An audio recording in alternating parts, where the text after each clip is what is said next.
न्याय दिलाना चाहते हैं तो आज मैं अपने मुख्यमंत्री रेवंत रेड्डी जी से कहती हूँ, ललकारती हूँ उनको, हिम्मत है तो मेरा गौ संरक्षक प्रशांत को न्याय दिलवाइए।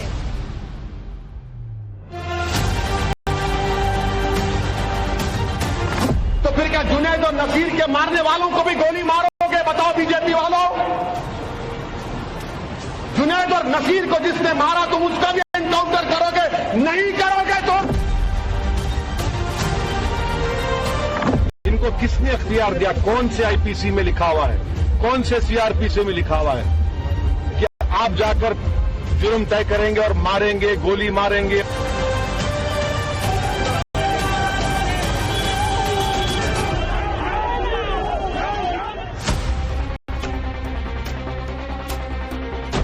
उत्तर भारत में अगर किसी कथित गौ तस्कर को पकड़ा जाता है, कथित गौ तस्कर की गिरफ्तारी होती है या उसके खिलाफ एक्शन होता है, तो हैदराबादी भाईजान असदुद्दीन ओवैसी गुस्से में आग बबूला हो जाते हैं। तस्करों पर एक्शन हुआ तो उसे सीधे सीधे मजहब से जोड़ते दिखते हैं।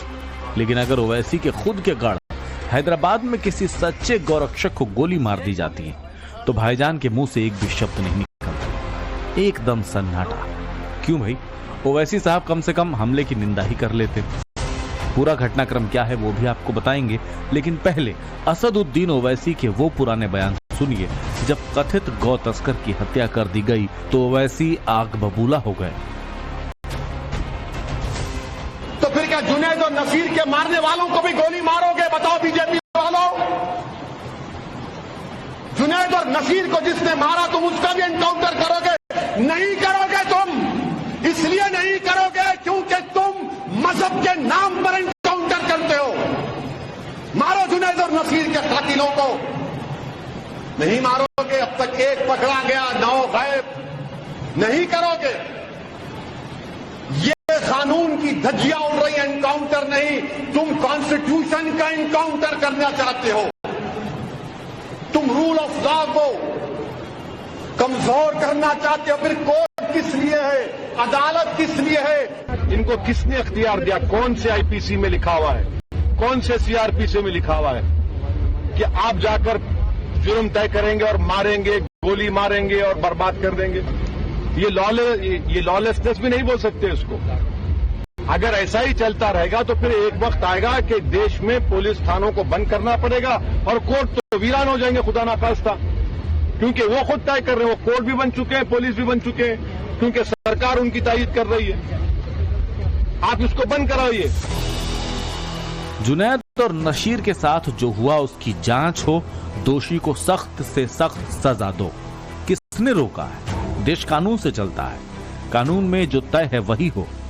लेकिन सवाल ये उठता है कि हरियाणा, राजस्थान की ऐसी घटना पर छाती पीट पीट कर बीजेपी को कोसने वाले ओवैसी जी जब हैदराबाद में सोनू नाम के गौरक्षक को गोली मारी जाती है तो चुप्पी क्यों साध ली? बोलिए तो, क्या हैदराबाद में जो हुआ तब ओवैसी साहब संविधान का एनकाउंटर नहीं हो रहा? तब गौरक्षक को गोली मारने का अधिकार किसने दिया? किसने जुल्म एआईएमआईएम कार्यकर्ता पर लगाया? तो वहीं बीजेपी प्रदेश अध्यक्ष एन रामचंद्र राव ने कहा कि यह हमला एआईएमआईएम के गुंडों ने बीजेपी और आरएसएस कार्यकर्ताओं को डराने के लिए किया। अगर पुलिस इस हत्या करने वाले को न पकड़कर कोर्ट को अगर हवाले नहीं किया, इसका मतलब है इनको पुलिस का मदद दे रहा है और पुलिस की हिम्मत से ही ये लोग ऐसे गन्स लेकर रोड पे खुले आम फिर रहे हैं। कौन दिया इनको लाइसेंस? ये एमआईएम का बंदा है, दम है, न्याय दिलाना चाहते हैं तो आज मैं अपने मुख्यमंत्री रेवंत रेड्डी जी से कहती हूँ, ललकारती हूँ उनको, हिम्मत है तो मेरा गौ संरक्षक प्रशांत को न्याय दिलवाइए। बीजेपी ने असदुद्दीन ओवैसी की पार्टी एआईएमआईएम के कार्यकर्ता इब्राहिम पर गोली चलाने का आरोप लगाया है। बीजेपी नेताओं का दावा है कि कुछ लोगों ने गौरक्षक सोनू को गाय की तस्करी होने की झूठी खबर देकर बुधवार शाम 5:30 बजे बुलाया और वहां पहुंचते ही उस पर फायरिंग कर दी गई। गोली लगने से गौरक्षक सोनू गंभीर रूप से घायल हो गया और उसे तुरंत अस्पताल ले जाया गया। पूरा मामला हैदराबाद के आउटस्कर्ट्स गटकेसर इलाके का है। पुलिस के रिपोर्ट्स के मुताबिक प्रशांत सिंह उर्फ सोनू पिछले 5-6 साल से गौरक्षक का काम कर रहा है और पिछले कुछ महीनों से जो विक्टिम है और अक्यूज्ड इब्राहिम है, दोनों के बीच में डिफरेंसेस भी चल रहे थे।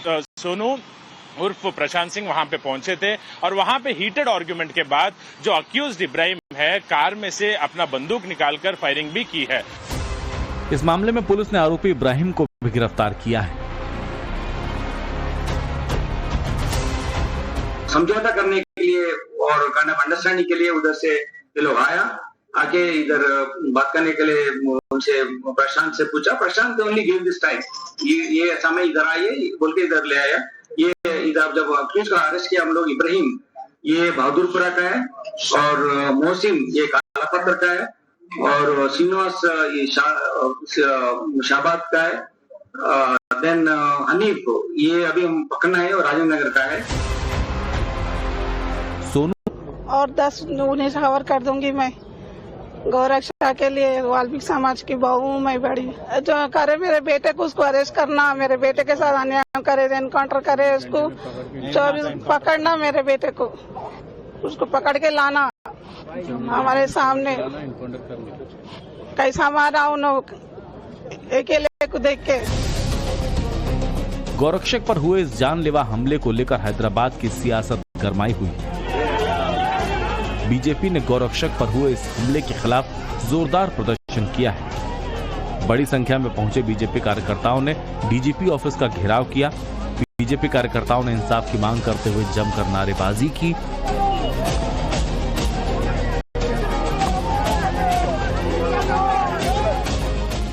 पुलिस ने प्रदर्शन कर रहे कार्यकर्ताओं को हिरासत में भी लिया।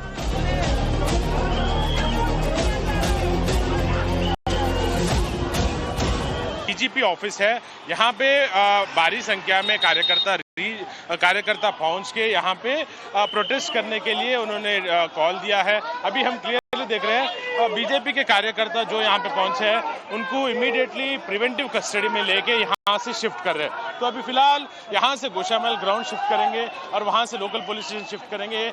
ये हमें पुलिस से जानकारी मिल रही है। और जो अक्यूज्ड है इब्राहिम, जो गौरक्षक पे गोली चलाया है, उसको भी पुलिस ऑलरेडी अरेस्ट कर लिया है और पुलिस ने कहा कि बहुत जल्दी प्रेस कॉन्फ्रेंस कंडक्ट करके जो अक्यूज्ड है अक्यूज्ड के बारे में डिटेल्स भी रिवील करेंगे और जो हादसा हुआ, हादसा के बारे में भी डिटेल्स रिवील करेंगे। सर, रेवंत रेड्डी सरकार has become रेवंतुद्दीन सरकार। बीजेपी नेताओं ने कांग्रेस सरकार को भी घेरा और आरोप लगाया कि कांग्रेस सरकार के संरक्षण के कारण ही ऐसी घटनाएं हो रही हैं और पुलिस दोषियों को बचा रही है। गौ का संरक्षण करते ही रहेंगे, बचकर बाहर आएंगे, आकर भी हम गौ का संरक्षण करेंगे। ऐसे युवा पीढ़ी जो संविधान के आर्टिकल 40 का संरक्षण कर रहे हैं, ऐसे लोगों पर बुलेट चलाने वाले कौन है? क्या वो हत्यारे नहीं है? वो संविधान के विरोध जाने वाले नहीं है? वो अंबेडकर के विरोध जाने वाले नहीं है? वो भारत माता का विरोध जाने वाले नहीं है? ऐसे लोगों का अगर साथ पुलिस दे रही है तो आज आप बताइए, रक्षण करने वाले भक्षण करने लगेंगे तो हम सब एक होकर बाहर निकलेंगे, दिखाएंगे हम कौन है। सच्चाई तो यह है कि जिस हिंदुस्तान में गाय को माता माना जाता है, वहां बड़े स्तर पर गौ तस्करी के मामले सामने आते रहे।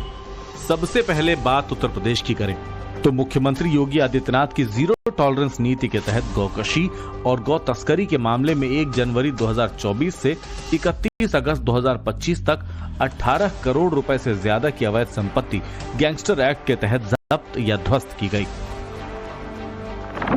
साल 2024-25 में यूपी में गौ तस्करी के कुल 1200 मामले दर्ज किए गए। 2709 आरोपियों को गिरफ्तार किया गया, जिनमें 568 आरोपियों ने आत्मसमर्पण किया। 476 आरोपियों के खिलाफ गुंडा एक्ट के तहत कार्रवाई की गई।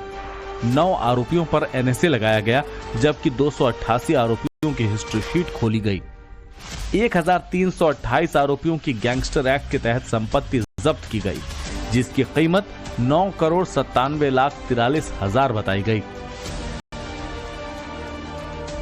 मीडिया रिपोर्ट्स की माने तो योगी सरकार की सख्ती के बाद यूपी में गौ तस्करी के मामले में कमी आई है। बात राजस्थान की करें तो राजस्थान सरकार ने मार्च 2025 में विधानसभा में बताया कि राजस्थान में 3 सालों में गौ तस्करी के मामलों में कुल 880 एफआईआर दर्ज की गई। सबसे ज्यादा मामले अलवर और डीग जिले के सामने आए, जो कुल मामलों के लगभग 35% थे। आंकड़ों के मुताबिक साल 2022 में 312 केस, 2023 में 303 केस और 2024 में 265 केस दर्ज हुए। इनमें 689 मामलों में चालान पेश किया गया, 108 में अंतिम रिपोर्ट लगाई गई, जबकि 133 केस अभी लंबित हैं। इसी तरह महाराष्ट्र की बात करें तो महाराष्ट्र में 2022 से जून 2025 तक 2849 मामले सामने आए, जिनमें गौकशी, परिवहन और मांस की बिक्री शामिल है। आरोप में 4678 लोगों को गिरफ्तार किया गया, 1724 टन से ज्यादा गौमांस जब्त किया गया। अब गौ तस्करी के मामले हैदराबाद में लगातार बढ़ रहे हैं, बीजेपी का ऐसा आरोप है। और हैदराबाद में इंतहा तब हो गई जब गौरक्षक को बुलाकर गोली मारने का आरोप लग रहा है। गौरक्षा को लेकर 2016 में प्रधानमंत्री मोदी ने कहा था कि गौरक्षा कभी गलत नहीं हो सकती। हाँ, नकली गौरक्षकों से सावधान रहने की जरूरत है। विनोबा भावे कहते थे, जो बात महात्मा गांधी कहते थे, जिस गौरक्षा के लिए विनोबा जी ने आमरण अनशन किया था, जिस गौरक्षा के लिए भारत के संविधान में निर्देश है, उस गौरक्षा की बात, जिस बात को गांधी ने माना हो, वो गलत नहीं हो सकती है। लेकिन ये जो नकली गौरक्षक है, इनको गाय से लेना देना नहीं है, वे समाज में तनाव पैदा करना चाहते हैं।